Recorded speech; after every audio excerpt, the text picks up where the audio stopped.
terminé. Merci.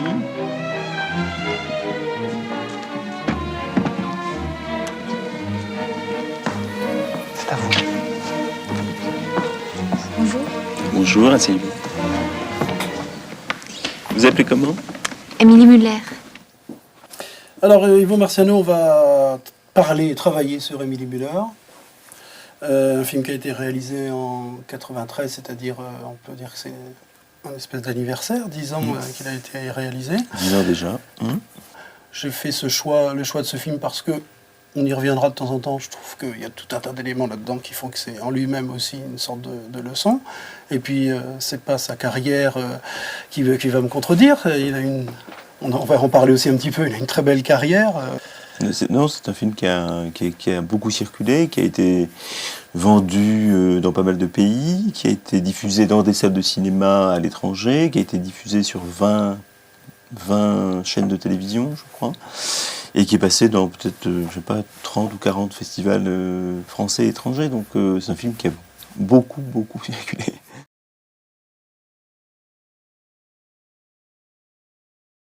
Alors, c'est le moment, puisque tu en es le producteur aussi, de donner peut-être quelques éléments chiffrés. Moi, ça m'intéresse par exemple de savoir... Là aussi, c'est un exemple un petit peu exceptionnel, Émilie Muller, parce que c'est un film qui a été fait en tout et pour tout avec 60 000 francs. C'est-à-dire, c'est rien pour un film. Il se trouve que j'ai profité du fait, quand j'ai fait ce film, que j'avais obtenu des prix sur les précédents courts-métrages, des prix en prestations et en matériel. Donc j'avais caméra, pellicule, j'avais des tarifs chez les fournisseurs qui étaient très intéressants, et je l'ai fait donc avec rien, c'est-à-dire 60 000 francs, ça a été juste le prix du laboratoire, c'est-à-dire et la location du studio pendant une journée. Voilà. Une journée de tournage. Une journée de tournage, une journée de préparation et une journée de tournage. Et des répétitions? Alors les répétitions avec la comédienne ont duré 8 jours. 8 jours, mais là, hors studio, chez moi, en travaillant avec une petite caméra vidéo, qui a été pour nous un outil formidable.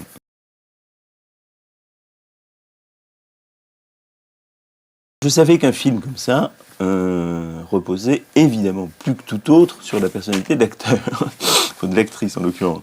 Et donc j'ai pris le temps. Comme j'étais dans une période de chômage, je me suis dit, prends le temps de trouver la bonne personne. Donc j'ai vu 50 jeunes femmes que j'avais déjà sélectionnées sur photo, en prenant l'avis des uns et des autres. Et cette expérience humaine qui a été de rencontrer 50 jeunes femmes chez moi, face à la caméra, a été pour moi une expérience absolument formidable. C'est-à-dire, ça m'a permis de sortir un petit peu la tête de l'eau après ce qui s'était passé, et en même temps d'essayer de mesurer si le dispositif que j'avais conçu pouvait fonctionner. C'est-à-dire que j'avais demandé à chacune des comédiennes qui passaient donc le casting de faire comme Émilie Muller dans le film, c'est-à-dire de prendre son sac à main et de vider son sac petit à petit, sauf qu'il s'agissait de leur propre sac. Voilà. Et donc elles se sont toutes livrées à ce dispositif, mais avec beaucoup de gentillesse, de disponibilité, et je me suis aperçu que c'était un dispositif formidable qui allait au-delà là aussi de ce que j'espérais, puisque ces femmes parlaient toutes d'elles-mêmes avec une liberté de ton et un don d'elles-mêmes que je trouvais formidable, très touchant.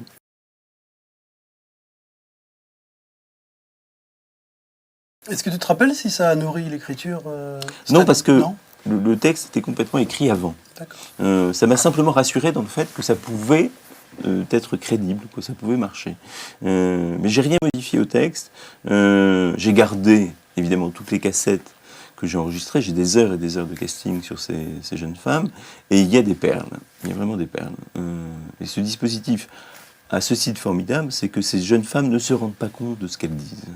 C'est-à-dire que quand elles commencent à vider leur sac, elles ont l'impression de parler de choses extrêmement banales, et petit à petit, elles sont prises au piège. Et elles commencent à parler de choses une anecdote, un souvenir, un truc qui est lié à leur histoire personnelle, Et j'étais obligé quelquefois d'arrêter parce que j'avais le sentiment d'aller trop loin dans des révélations sur leur vie amoureuse, affective, familiale. Et je trouvais que c'était... On avait l'impression d'un fil qu'on tirait comme ça, et puis la bobine se déroulait avec beaucoup de facilité, donc c'était très, très plaisant.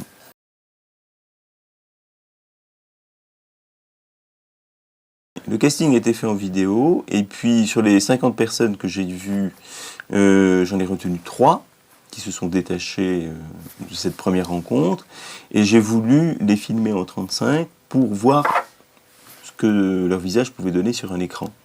Parce que ça, c'est aussi une étape essentielle, c'est de voir... on peut avoir le sentiment qu'une comédienne est bien, qu'elle a une vraie présence, mais il n'y a qu'une chose qui permet de s'en rendre compte de manière sûre, c'est de projeter ce visage sur un écran. Et donc, quand j'ai filmé Véronica, qui était d'abord formidable aux essais, la première rencontre, c'était une rencontre comme ça, où on parlait d'elle. On faisait donc le test du sac à main, là.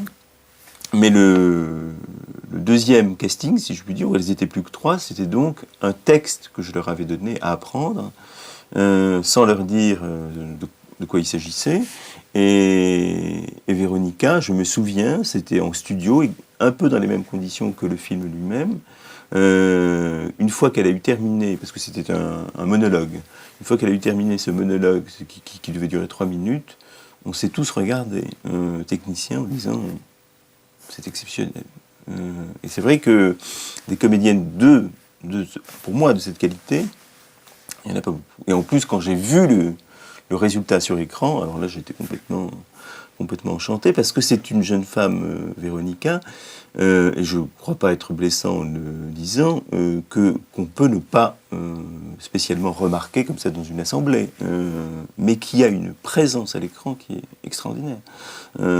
Et ça, c'est un phénomène qui est pour moi, et pour tous les réalisateurs et cinéastes, c'est une chose incompréhensible et en même temps qui est essentielle. On ne sait pas pourquoi des visages ont une photogénie ou une manière de prendre la lumière qui est à ce point forte. Et Véronica, comme ça, une espèce de rayonnement qui imprime la pellicule et qui fait que le résultat est très bien.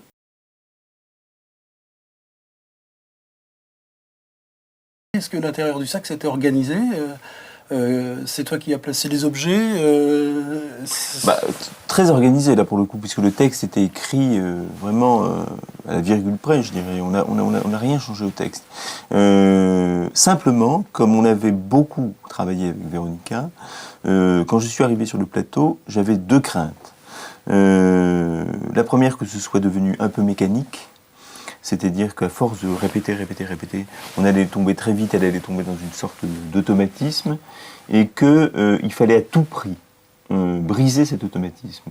Donc l'ordre des objets avait été défini de manière très précise, mais au moment où elle est arrivée sur le plateau, je lui ai dit, Véronica, je vais changer l'ordre des objets, sans te prévenir. C'est-à-dire, je vais te poser des questions, pas dans l'ordre que nous avons répété depuis 8 jours. Donc, la deuxième chose que je voulais dire, c'est que ça l'a mise dans une situation d'insécurité qui était pour moi capitale, puisqu'elle est exactement celle d'une actrice qui fait un casting. C'est-à-dire qu'elle ne sait pas les questions qu'on va lui poser, et que pour essayer de retrouver cette espèce de tension, de pression et d'instabilité dans laquelle l'actrice est, c'est le seul moyen que j'ai trouvé. J'ai eu recours à 3 choses. 1, modifier l'ordre des questions, autant que possible. 2, faire intervenir à un moment quelqu'un qui propose un café à Véronica sans qu'elle sache à quel moment cette personne interviendra. Et 3, lui poser une question qui n'était pas prévue. Et donc ces 3 choses qui sont pas énormes, mais quand c'est un truc très réglé, tout d'un coup, ça met une incertitude qui a été pour moi très profitable. Et l'autre chose qui a été très importante, et là où j'ai fait preuve d'un petit peu de sadisme par rapport à Véronica, c'est-à-dire que j'ai tourné toutes les scènes d'exposition et de fin, et je n'ai laissé pour la fin que l'essentiel du film, la clé de voûte du film, c'est-à-dire le plan séquence qui dure 10 minutes, et puis l'autre plan, c'est-à-dire 15 minutes au total. Donc on a tourné 5 minutes du film en 7 heures ou 8 heures, et on a tourné les 15 minutes essentielles du film dans la dernière heure. Et d'une certaine façon, si ça se passait mal, et en plus on n'avait pas de pellicule, c'est-à-dire que vraiment, j'ai utilisé 1,5 fois le métrage pas plus. Donc il y avait, où ça passait, où ça cassait, c'était sans filet.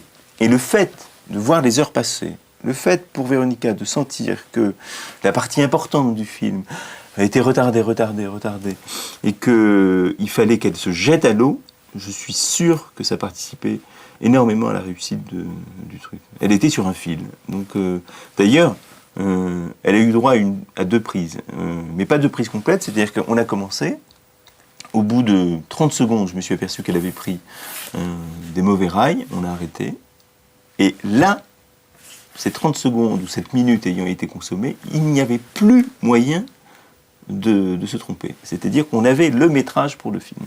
Et donc, après, ça s'est bien passé. C'est le petit miracle du film.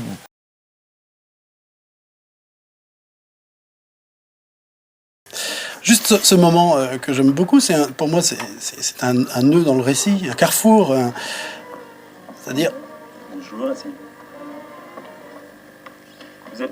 C'est d'une grâce. Je suis désolé de l'arrêter. La musique s'arrête, la lumière s'allume, on l'appelle, elle apparaît dans l'image dont on va parler, dans le cadre, c'est-à-dire dans la télévision centrale. Et c'est la fin du prologue, c'est le début vraiment après la scène d'exposition, on a vraiment le récit qui va pouvoir s'élaborer, la relation entre le réalisateur. Bon.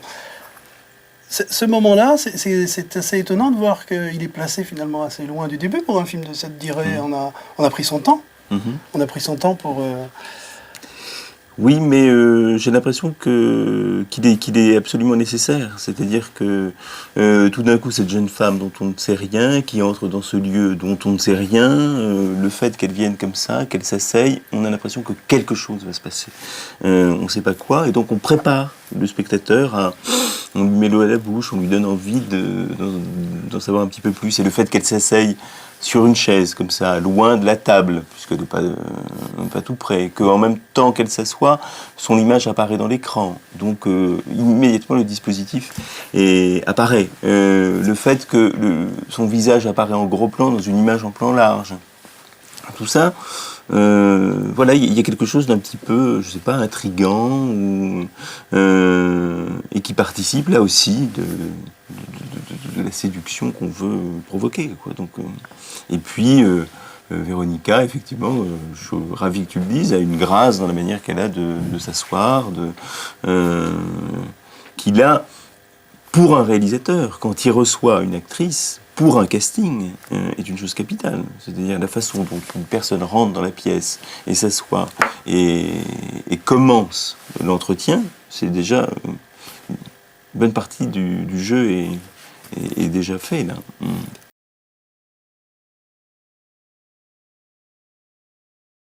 J'aimerais bien que tu parles du dispositif scénique, c'est-à-dire tu vas allumer les 3 lumières, tu vas faire allumer les 3 lumières, dans les 2 suivantes dans ce plan-là. C'est un dispositif que tu as dessiné, que tu as conçu très précisément. Est-ce que le chef opérateur a participé à ça Non, c'est-à-dire que le dispositif est né de la façon dont je voulais que Véronica soit éclairée.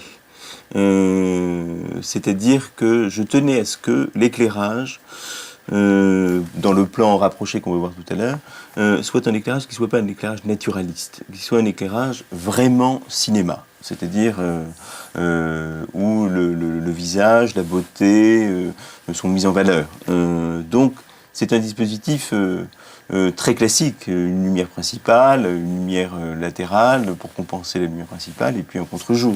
Et donc c'était pour moi la meilleure manière de mettre en valeur, le modeler, l'expression, l'expressivité de son visage. Et il se trouve que une fois que...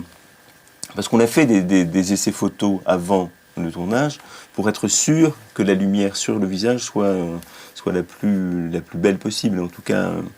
Et ensuite, quand on est arrivé sur le plateau, on n'a fait que reproduire quelque chose qui correspondait à ces photos qu'on avait faites avant.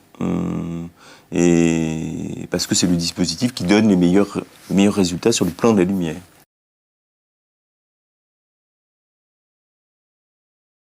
Comme le film s'adressait à tous les publics, c'est-à-dire y compris à un public qui ne connaît rien au cinéma, enfin qui sait très peu de choses sur la manière dont on fait le cinéma et dont se déroule un casting.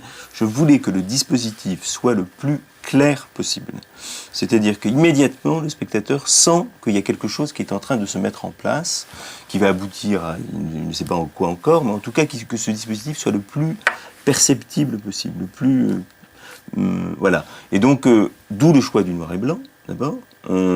C'est-à-dire que si ça avait été de la couleur, on aurait pu avoir le sentiment là de quelque chose de très réaliste, tandis que là, il y a une mise en condition du spectateur. C'est regarder, quelque chose va se passer qui n'est pas tout à fait comme la vie de tous les jours, qui est un moment privilégié. Alors le noir et blanc, le fait que la lumière se met en place, il y a le plateau comme un cocon qui se crée autour de ce personnage. D'où la présence de la caméra dans le champ, d'où la présence du moniteur avec le visage de Véronica en gros plan. Et le fait d'allumer ces lumières, c'est comme quand on débute une représentation, quoi. Voilà, quelque chose va advenir, on ne sait pas quoi, mais regardez bien, soyez attentifs.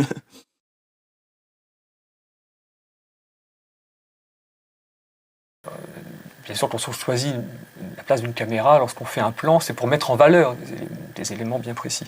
Et là, ce qui me frappe, c'est de voir à quel point, c'est pour ça que le film est passionnant justement sur ce rapport aléatoire et précision, c'est de voir à quel point vous mettez en valeur les trois éléments principaux du film, et de telle manière vous les distinguez, vous les séparez par justement cette échelle, grande échelle comme ça. C'est-à-dire qu'à gauche, il y a le porte-manteau avec le sac. Entre les deux échelles, il y a la porte, qui est vraiment le point central. Et puis à droite, donc, il y a le petit moniteur avec le gros plan qui va être justement le visage. Porte-manteau, sac, la porte d'entrée et le visage. On a les trois éléments ici très très bien marqués, très bien disposés. Surtout, il y a énormément d'éléments, parce qu'après, les plans seront beaucoup plus dépouillés, puisqu'il n'y aura que le visage de Véronica Vargas. Est-ce que ça, justement, c'est une question que vous êtes posée pour ce plan-là en particulier? Comment le composer et comment placer les éléments dans ce... Oui, comme j'ai une formation d'opérateur, ça c'est peut-être... j'ai travaillé 10 ans comme opérateur avant de commencer à réaliser mon premier film. C'est vrai que le cadre a pour moi une importance capitale. Et c'est vrai que dans ce plan-là, il y a tous les éléments du film. C'est-à-dire tous les éléments du film. On donne à voir au spectateur, et le plan est assez long pour que le spectateur ait la possibilité de décomposer cet ensemble. On donne à voir le porte-manteau qui est important, la porte, effectivement, elle, son image qui va intervenir plus tard, le metteur en scène qui est de dos, parce que c'est pas lui le plus important, il est là, mais ce qui donne à entendre est plus important que son propre visage, donc il est de dos. La caméra, le son et la lumière qui apparaît par d'autres. Donc voilà, on a disposé tous les éléments. C'est comme si on faisait un gâteau, un peu de farine, un peu de sucre, un peu de ceci, un peu de cela, et puis maintenant ça va donner ça. Voilà, donc ce plan il est pour rendre le spectateur témoin de la préparation et de la composition de quelque chose.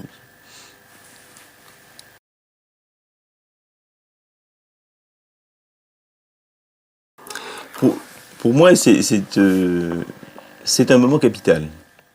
C'est-à-dire le moment où le réalisateur demande à Émilie d'aller chercher son sac, d'aller chercher le sac qui est sur le porte-manteau. Il fallait que dans ce moment, il y ait l'ambiguïté, que l'hésitation de Véronica, enfin d'Émilie, soit complètement juste par rapport à ce qui va se passer après, et qu'elle mette le spectateur sur une fausse piste en même temps. Et donc, dans ce moment-là, sincèrement, je pensais que si on n'arrivait pas à obtenir de Véronica, dans son hésitation, dans la manière qu'elle a de réfléchir, à partir du moment où le réalisateur lui dit « vous allez prendre votre sac », s'il n'y avait pas tous les éléments, le film tombait, se cassait la figure. C'est-à-dire, vraiment, c'est là où on harponne le spectateur, enfin, on l'attache, et à ce moment-là, le film peut se dérouler, où on manque son coup, et je dois dire que ça tient beaucoup à ce que fait Véronica, ou alors, là, on prend une mauvaise direction, et puis après, c'est... que c'est intéressant, on peut revoir juste ce petit échange, parce que c'est pas... d'autres réalisateurs, sans doute, auraient eu recours au montage. Toi, t'as pas eu recours au montage. C'est ce petit... C'est de la musique, quoi. C'est du rythme. C'est une seconde de plus, et ça y est, on sait que c'est pas son sac. Oui, mais ça a été répété 50 fois pendant les 8 jours qu'on précédait. C'est-à-dire essayer de trouver le bon timing, ceci, avec toujours la peur au moment du tournage que la chose ne se produise pas exactement comme on l'a imaginé. Et en même temps qu'elle soit juste. Enfin, ah oui, parce que c'est risqué le mais-je. Le mais-je, qu'elle dit. Oui, ah oui, oui. Si on commence à finir la phrase... Oui, le film s'écroule. Voilà. Donc il fallait que ces points de suspension arrivent au bon moment.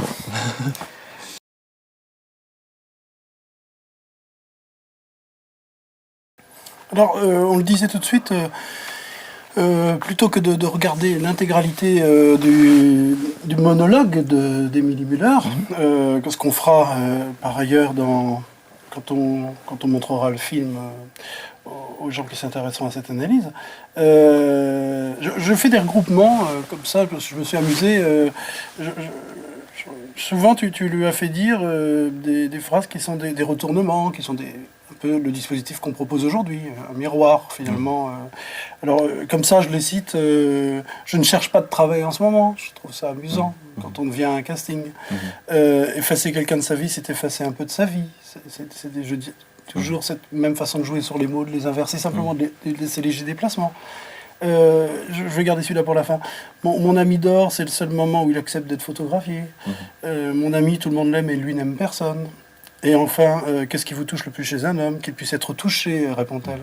Et puis cette dernière phrase, parce que on ne peut pas s'empêcher d'y penser, même si je ne suis pas journaliste de Voici, c'est quand même Yvon Marciano qui est en face d'Émilie Müller à ce moment-là, et sûrement pas, ou plutôt Yvon Marciano jouant un metteur en scène en face de Veronica Varga qui joue Émilie Müller, et qui vous demande, est-ce que vous avez déjà rencontré la femme de votre vie?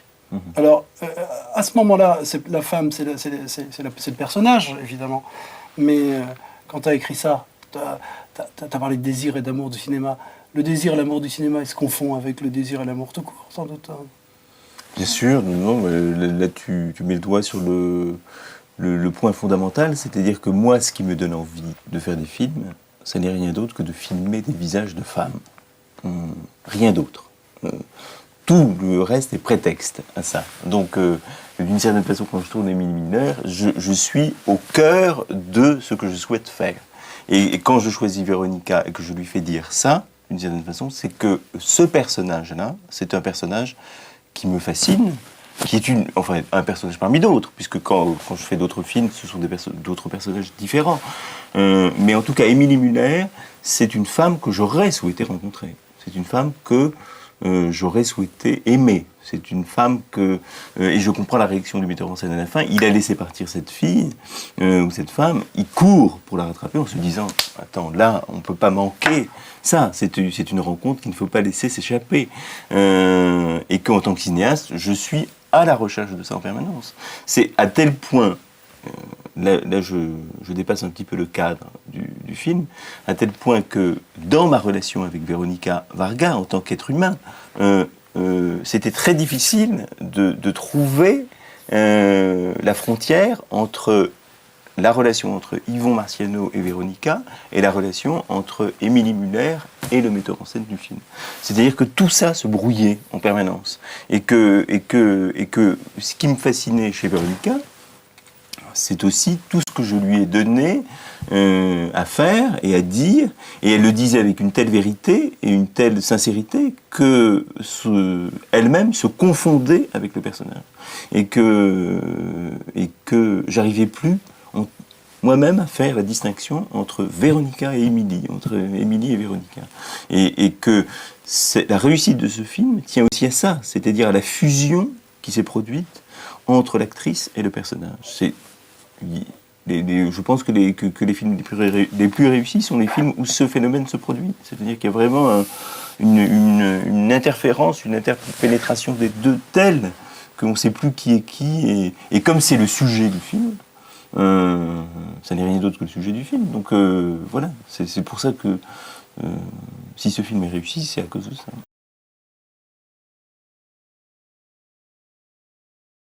Sur le générique de fin, parce que tu nous obliges à le dire aussi, tu peux nous remettre un petit peu les choses en place. Qui dans le dispositif, là, joue son propre rôle, qui est embauché en tant qu'acteur pour faire un des membres de l'équipe? Lise, qui joue l'opératrice, joue un rôle, puisqu'elle est assistante. À l'époque, elle était assistante de réalisation, donc elle joue le rôle d'une opératrice. Elle n'est pas du tout opératrice, elle n'a jamais touché une caméra. Olivier, qui joue le rôle d'assistant, a réellement été assistant très longtemps, donc c'est un rôle qu'il connaît sur le bout des doigts. Marie, qui joue le rôle d'Alice à la fin, était ma compagne du moment et donc joue un personnage. Et le sac à main, c'est effectivement le sac à main de Alice, qui en même temps Marie, ma compagne. Celui qui perche? Celui qui perche est un perchman, vrai. Parce que le son qu'il perche est le son qu'on entend. Donc il fallait que ce soit un vrai perchman.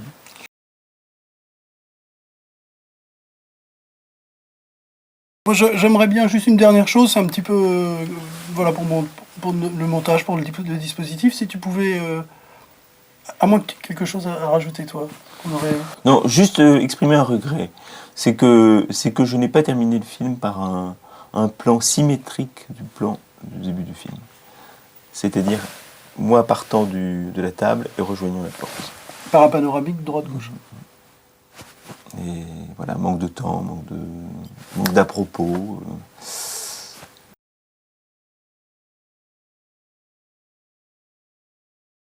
Pour moi, c'était une des grandes difficultés, enfin une grande, hein, mais en tout cas une des difficultés du film. C'est comment montrer une jeune femme qui rentre avec un manteau, qui pose son manteau, et ensuite on lui demande d'aller chercher son sac, elle va au porte-manteau, et comment le spectateur qui a été témoin intégralement de tout ça peut marcher dans la combine, c'est-à-dire peut me permettre d'aller jusqu'au bout de mon pari, avec dans l'idée d'être d'une honnêteté absolue, c'est-à-dire à aucun moment découper la scène pour passer sur le metteur en scène par exemple, au moment où elle est censée déposer son sac. Donc tout donner à voir. Et simplement montrer que si le spectateur ne voit pas, c'est parce que le cinéma est tel qu'on peut induire ce qu'on veut et diriger le regard là où on veut. Et que d'une certaine façon, le film a été vu par des centaines et des milliers de personnes. Il n'y a pas une personne, mais pas une, qui a vu qu'elle ne déposait pas son sac en entrant. Et ça, je trouve que c'est aussi une déclaration d'amour au cinéma. C'est-à-dire qu'au cinéma, à partir du moment où on a envie de dire quelque chose et qu'on trouve les moyens de le dire, ça a une force incroyable. Parce que c'est là, c'est comme la lettre volée d'Edgar Poe, elle est sur la cheminée, mais on ne la voit pas. Et c'est pourtant là, vous pouvez revenir en arrière, je n'ai trompé personne. Merci. Ben, merci à vous. Ce que je vais juste demander, avant qu'on éteigne les caméras, si tu pouvais te lever et partir, Bien sortir sûr. De la lumière. En et puis... courant Non, oui.